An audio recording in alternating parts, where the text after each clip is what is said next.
Good afternoon, you're right on time for K24's newscast on this 6th day of December 2024. My name is Joel Chacha and our sign language interpreter is Evelyn Wangoi. We have a lot lined up for you and these are our top stories.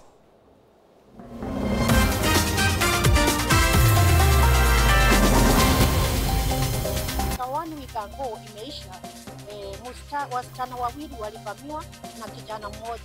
Kijana alipasuliwa kichwa, msichana akapasuliwa kichwa, na huyo mwingine akapasuliwa. Eldoret residents raise concerns over the spate of killings after 2 women were found dead blaming the police for negligence. You heard our country's ambassadors, Prime Cabinet Secretary Musalia Mudavadi has asked young Kenyans going for jobs abroad to maintain discipline and represent the country's good name when they work in the diaspora. Parents have been advised to monitor the content their children are consuming, more so by use of electronic gadgets and mostly to be closer to them during the holidays.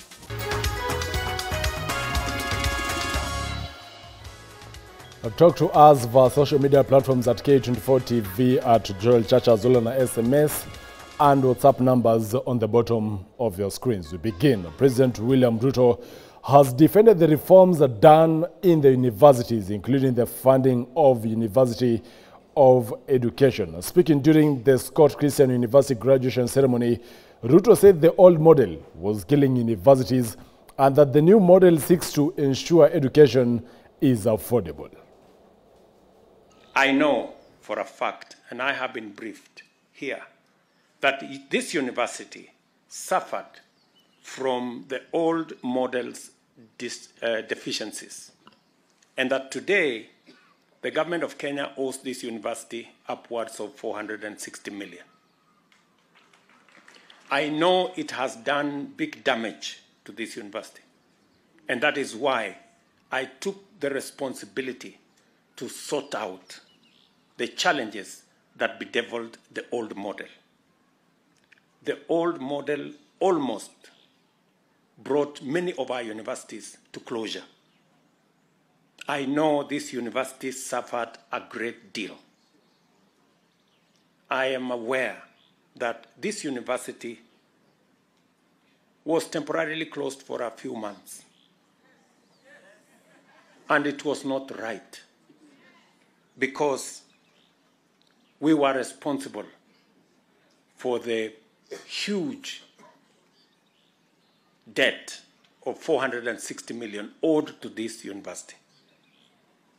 And it is the reason why it cannot be business as usual. We cannot continue the way we have been doing before. It is not right that we continue a model that has created huge debts. And that is why I am deliberate, I am intentional, and I am focused on making sure that we have a model that does not again take our university education to where we have it with 120 billion debt.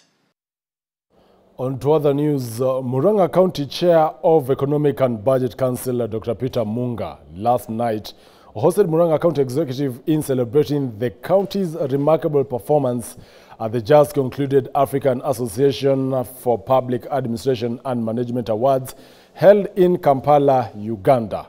The award recognized Kangata Care program in Murang'a County for its exceptional effectiveness in addressing key healthcare challenges as the most innovative scheme in Africa, beating countries such as Tanzania, Egypt, Mauritius, among others. Kangata Care provides a free health insurance to over 40,000 households in Murang'a County.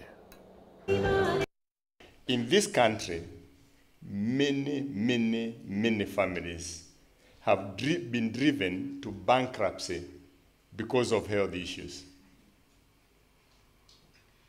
And productivity is dependent on good health.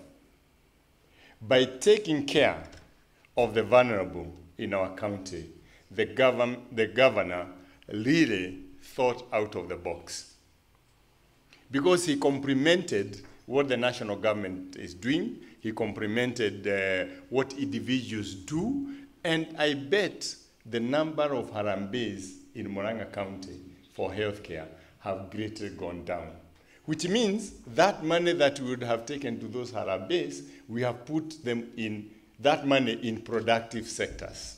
Now that we have pushed the county to a certain pedestal, it will not make sense if you are seen out there doing the wrong thing.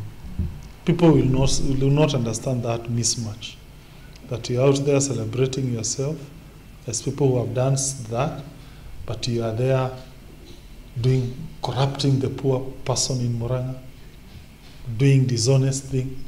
So therefore, let us, our actions in Murang'a reflect that which people are saying we are, the best public servants in the country. And a good public servant works hard. No one should come to your office and find you are not there. A good public servant is courteous to the client. You are people-centered. And therefore, I really urge those of us who are in public service in Murang'a, we ensure we work with integrity, with honesty, and most importantly, hard work. Most of the government lands and buildings do not have title deeds, making them prone to grabbers, according to the Lands Cabinet Secretary Alice Wahome. During a performance contract signing at the House today, the Cabinet Secretary said the ministry has set up a team to facilitate titling of government lands after the Ministry of Health disclosed that Afya House is yet to have a title deed and a section of Madari Teaching and Referral Hospital has been grabbed. Gertrude Burgay has that report.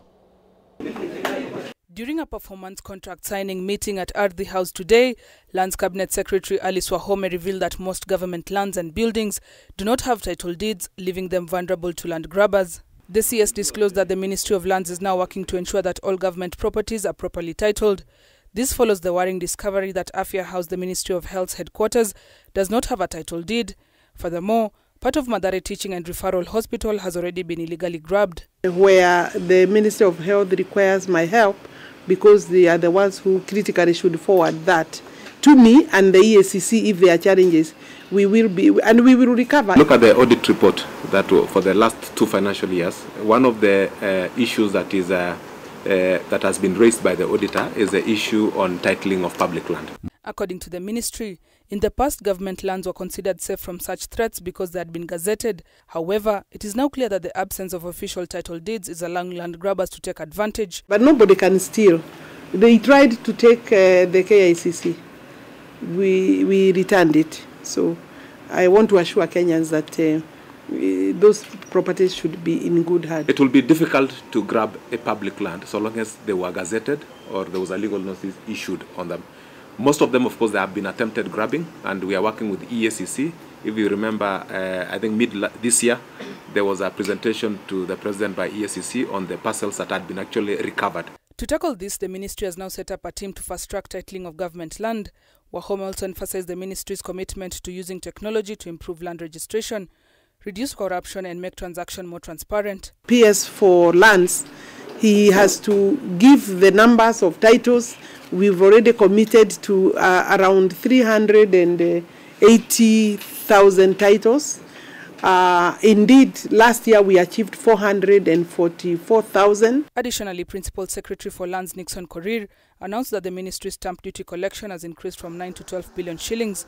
The increase in revenue, according to the PS, is in efforts to boost land transaction and secure necessary funding for titling processes. State Department for Lands must give the country more revenue through stamp duty. Generally is the collector of stamp duty working with Kenya Revenue Authority. I think when he joined, and I want to commend him, we were collecting about 9 billion in that component. He is now at 12 billion. I am demanding from him I will demand for, by end of financial year, to double that. Gertrude Burgay, K24 TV. Elsewhere, the spate of killings in Eldoret, Uasin County, continue to raise alarm among residents of Tarimbiri, actually, who are worried over the reported killings of women which go unpunished. The residents are now putting the police on the spot while also blaming the hospitals of not treating such cases as emergency. Speaking at Eldoret Memorial Mortuary, where 2 lifeless bodies of women from the area were brought due to brutal murder, families have accused police and hospitals of negligence.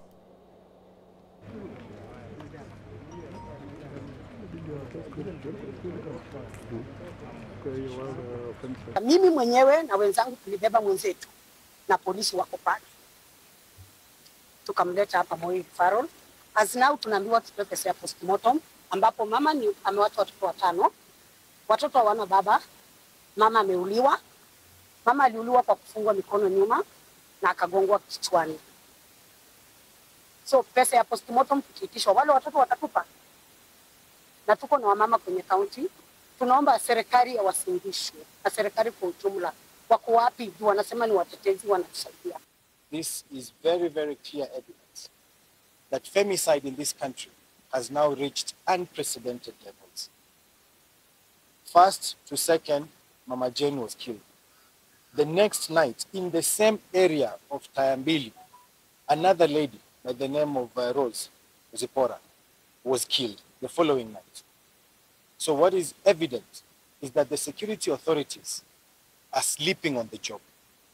If someone even came to you and shared that her life is in danger, yet 2-3 weeks later, she's lying dead at the morgue, having been assaulted. The cause of death is severe head injury due to blunt force trauma. You just can't explain why this is happening in Eldoret, in Uasin Gishu County. Now, Milele FM and Media Max Network Limited, in partnership with the MultiChoice Company, has today launched its festive season offers to its customers, known as Sherehe Imejipa na Go TV Stream. During the activation exercise in Githurai, Nairobi County, the customers, together with fans of Milele FM, were urged to purchase the Go TV decoders to get entertained during this festive season.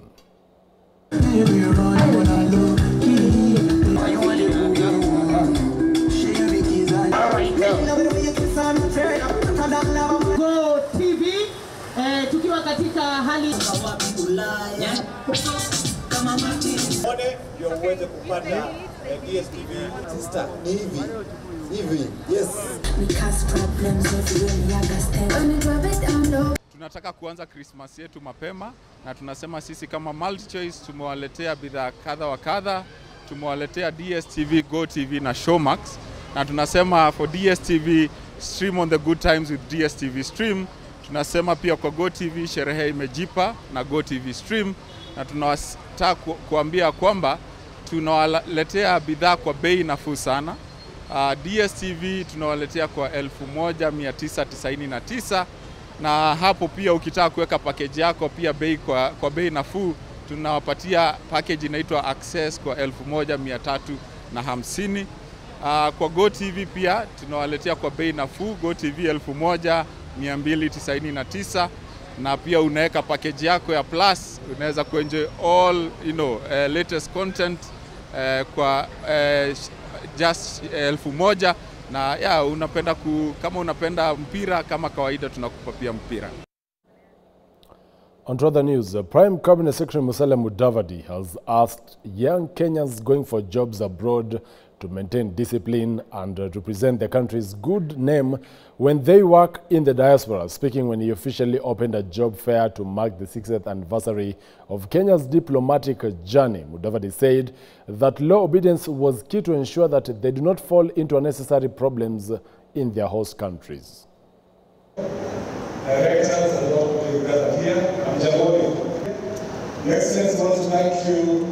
I know you've had situation of how the university. It is important that you project the right image for the country. Kenyans are broadly very well respected at all levels when they go out for jobs. And even here, you are good workers. But what attracts investment in a country? So that we can have more jobs. Because we know the majority of the jobs must be here in Kenya. The ones we get outside opportunities are fewer than those that must be generated here.